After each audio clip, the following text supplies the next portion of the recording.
Di tengah pandemi COVID-19, pemerintah provinsi melalui Dinas Pendidikan menganjurkan proses belajar mengajar tingkat SMA dan SMK sederajat dilakukan secara online.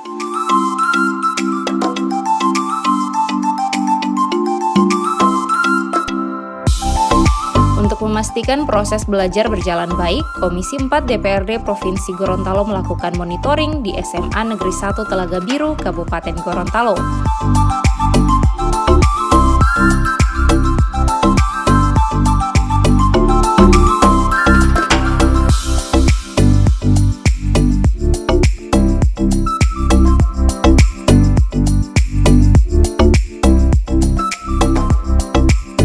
Dalam tatap muka bersama Kepala Sekolah Fitriani Kamali, Komisi 4 yang dikoordinir oleh Wakil Ketua DPRD Provinsi Gorontalo, mendapati masih ada kendala proses belajar dengan sistem online atau daring bagi siswa SMA seperti siswa yang belum sepenuhnya memiliki perangkat pendukung belajar online, serta keterbatasan pulsa data untuk internet.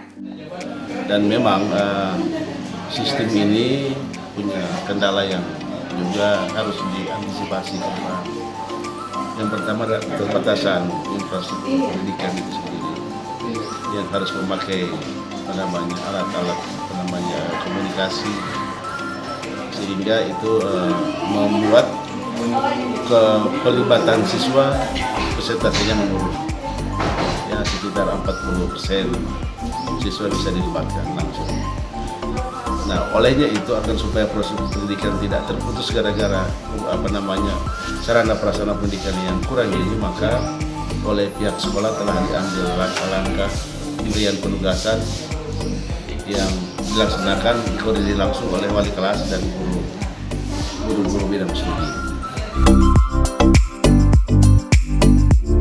Meski masih adanya keterbatasan, Kepala Sekolah Fitriani Kamali mengakui telah melakukan berbagai antisipasi seperti melakukan pemantauan secara langsung bagi siswa yang tidak memiliki fasilitas pendukung online, serta melakukan belajar mengajar melalui beberapa media elektronik. Pembelajaran yang kami lakukan di SMA Negeri 1 Telaga Biru yaitu dengan moda daring gitu ya. Jadi mengaktifkan grup WA kelas yang dikoordinir oleh wali-wali kelas. Kemudian tatap mukanya menggunakan aplikasi Zoom atau aplikasi Jitsi Meet, dan kemudian ada menggunakan dengan Classroom, itu yang pertama.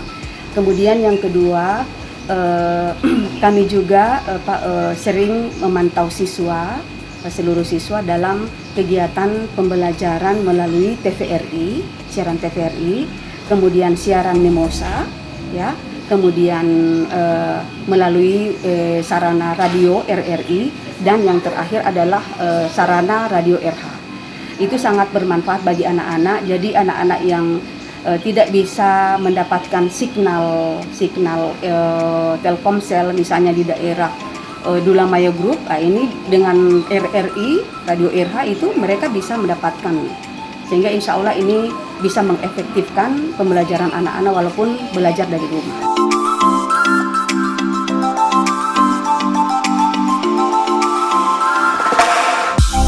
Rencananya temuan oleh Komisi 4 DPRD Provinsi Gorontalo ini dikatakan Sofyan akan ditindaklanjuti dengan mengirimkan surat ke Dinas Pendidikan, Pemuda dan Olahraga Provinsi Gorontalo.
Liputan Advertorial Mimosa TV.